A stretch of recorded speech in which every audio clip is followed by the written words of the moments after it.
اے میرے اللہ، جو بہن یا بھائی یہ دعا سن رہا ہے اس کے دل کے سب راز تجھ پر ظاہر ہیں۔ تو اسے ایسی خوشیاں دے جن کا وہ تصور بھی نہ کر سکا ہو۔ اے اللہ کریم، جو تھک چکا ہے اسے آرام دے، جو رو رہا ہے اسے مسکراہٹ دے، جو اکیلا ہے اسے اپنی معیت عطا فرما۔ اے میرے پروردگار، جس کی دعائیں طویل ہو چکی ہیں، جو صبر سے تھک چکا ہے، اسے جلدی اپنی رحمت کی خوشخبری سنا دے۔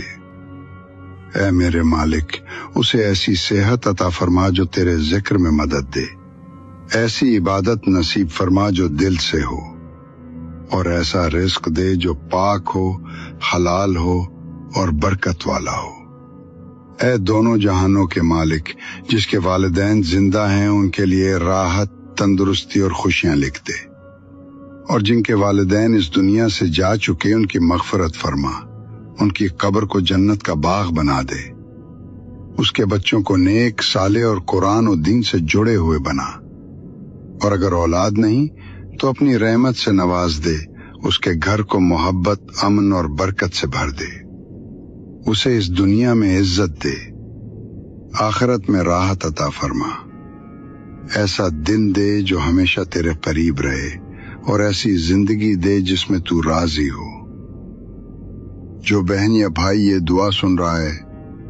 اسے دنیا اور آخرت کی دولت سے مالا مال فرما، اسے اپنے سوا کسی کا محتاج نہ بنانا، تو ہی بس اس کا سہارا بن جا، اسے ایسی ہدایت دے جو سیدھا جنت کی طرف لے جائے، نیک صحبت دے، سچائی کی زبان دے، ایمان، صبر، قناعت، شکر اور تیری رضا عطا فرما، ایسی موت دے جو ایمان پر ہو اور آخرت میں تیرا دیدار نصیب ہو۔ اے اللہ، میری دعاؤں کو قبول فرما، خاص طور پر اس بھائی یا بہن کے لیے جس نے یہ دعا خاموشی سے اور دل سے سنی۔ آمین یا رب العالمین۔